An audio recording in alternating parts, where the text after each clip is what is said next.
When it comes to thinking styles, if that's what you want to call it, there are generally three perspectives. Number one are the optimists. So these are the people that tend to look on the bright side of every situation. You could call these people pure positive thinkers. Number two are the pessimists. So these are the people that tend to expect the worst. They look on the downsides of a situation. Some people might actually call these people negative Nellies.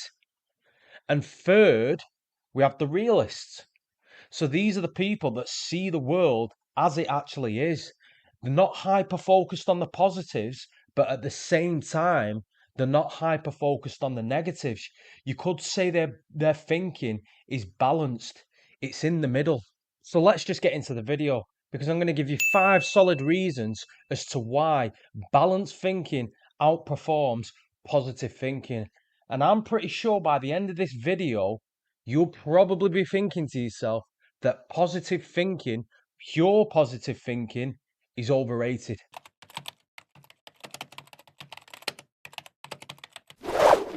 A big problem with positive thinking is that when it's taken to the extreme, when it's not checked, it can lead to denial and emotional invalidation.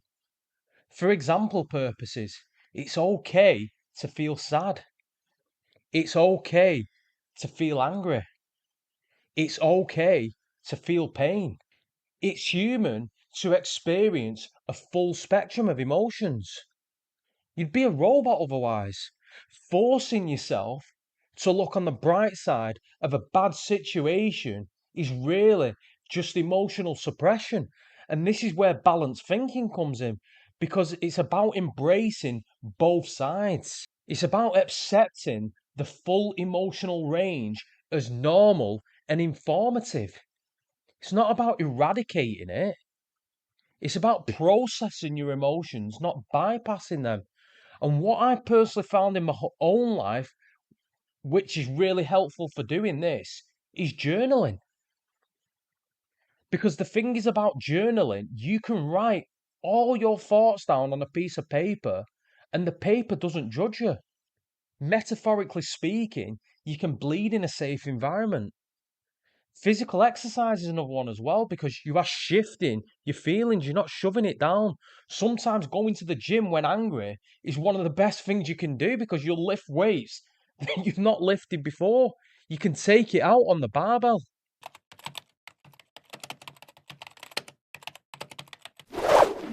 One of the problems with pure positive thinking is that the downsides are often ignored. So you've got overly optimistic plans that fail when reality punches them in the face. There's a saying, and it goes something along the lines of failing to prepare is preparing to fail. And what this quote basically means is that success isn't an accident, it's deliberate. And this is where balanced thinking comes in. Because with balanced thinking, you don't just look at the upside, you also look at the downside. You look at the pros, you look at the cons. You take both sides into perspective. This is how you make good decisions. And the very good way to do this is to do it on a piece of paper. Just get a piece of paper, pencil a line down the middle, put pros on one side, cons on the other, and get writing. The thing is, when you write, it forces you to think critically. And obviously, when it comes to making good decisions, that's exactly what you want to be doing.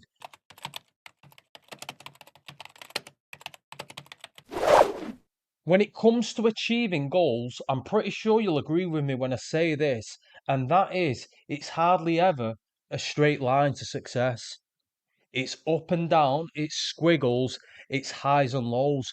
And this is where defensive pessimism comes in because it is a coping strategy that goes hand in hand with balanced thinking. With pure positive thinking, you visualize all the positive outcomes.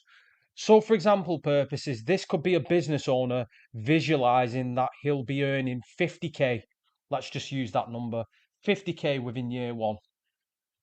Well, with defensive pessimism, you do the opposite.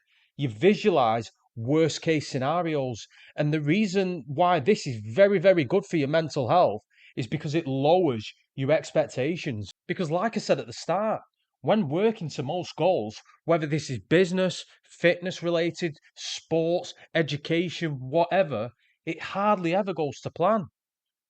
So when you lower your expectations, this is a good thing. And let's just take the business example, which I mentioned earlier. Because your expectations are now lower, you start thinking more realistically. You start planning for bad things that potentially might happen. Do you see what I mean? Because you're not hyper focusing on the positives, you're in the middle, you think more realistically, which is, of course, better for your mental health.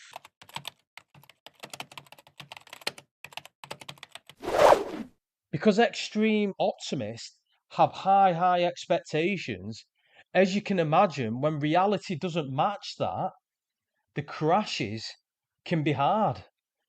And if this is done repeatedly, over and over and over and over again, this can erode your mental resilience. And this really touches on what I was saying previously in the previous point. And that is because balanced thinking has you acknowledging both sides, meaning you're not hyper focusing on the negatives, but at the same time, you're not hyper focusing on the positives. You're bang in the middle. It sort of creates a calm within you, regardless of the outcome. And of course, when it comes to achieving goals, psychologically speaking, that's the best place to be at. Outcome independent.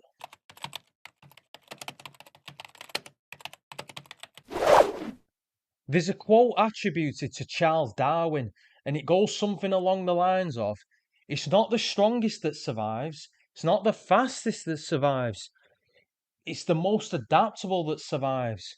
And this is true not only in nature, but in many other areas as well. And I think it was Bruce Lee that said, be like water. And basically, what he meant when he said that was be adaptable. Because when you put water in a glass, it changes form and becomes the glass. Same with if you put water in a kettle, again, it changes form and becomes the kettle. Water is the perfect example of adaptability. The way I look at it is this: when you have people that are pure positive thinkers and pure negative thinkers, you could say they're seeing the world in black and white. When you have somebody that's a balanced thinker, when they see both sides, they're seeing the world in colour.